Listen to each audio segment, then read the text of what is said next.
Alright, so ito mga padi, meron tayo dito mga padi Innova.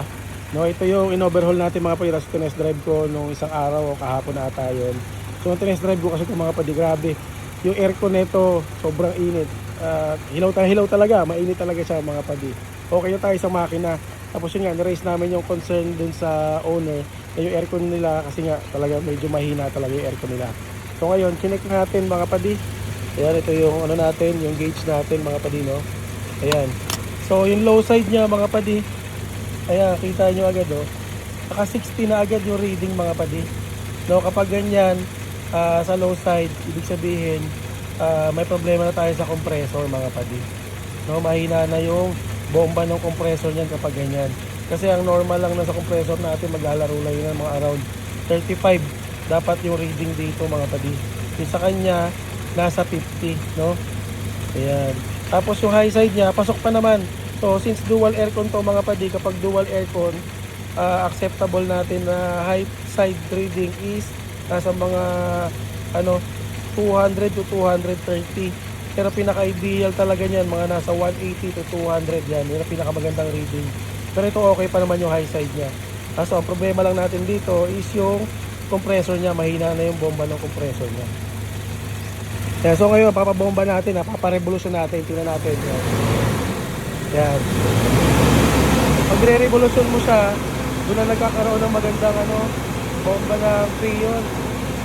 Pero hindi tayo sa bumababa ng kahit 40 man lang, hindi tayo sa bumababa kahit 40. So mataas yan. So mahina yung bomba ng compressor natin, mga pagi. So pag hinawakan mo yung tubo niya, malamig naman, pero mahina. Hindi talaga yung pinaka-ideal na lamig. Ayan, tapos sabi ng owner, so sinabi namin doon sa owner yung problema, sabi niya, bago daw yung compressor na ito, 6 months ago pa lang daw. Kaso upon checking ng aircon technician natin, replacement lang yung nakakabit mga padi. Kaya replacement ng compressor yung nakakabit. Kaya so ngayon, reading na natin sa loob. Tingnan natin, reading natin sa loob. Ayan. Yan, di na ganun kainit yung panahon mga padi, nasa shaded area tayo. Ayan. So yung reading niya ay mga padi 21 degrees. Diba? Sobrang init yan. Hilaw na hilaw talaga yung mga padi kapag ganyan. Lalamig lang yan ng konti kapag tumatakbo na, kapag nirevolusyon natin yung makina. Siyempre nagkakaroon ng bomba yung compressor kahit kapano. Ayan yung setting yan. Sinagad na natin sa max, sa cold. Tapos yung naka number 3 ba yan? Yan. So yun mga padi. So another issue tayo ng aircon dito. Bukod dun sa makina niya, yung aircon naman din. So ayun mga padi. So ang kutob namin, kaya bumigay yung compressor nito kasi nga 'di ba tong Innova na to, overheat siya. So kapag yung mga ganoon mga padi pa overheat yung makina natin, apektado pati yung aircon natin, especially yung compressor na dadamay po yun, nasisira. Kasi nga nag-high pressure yung aircon system.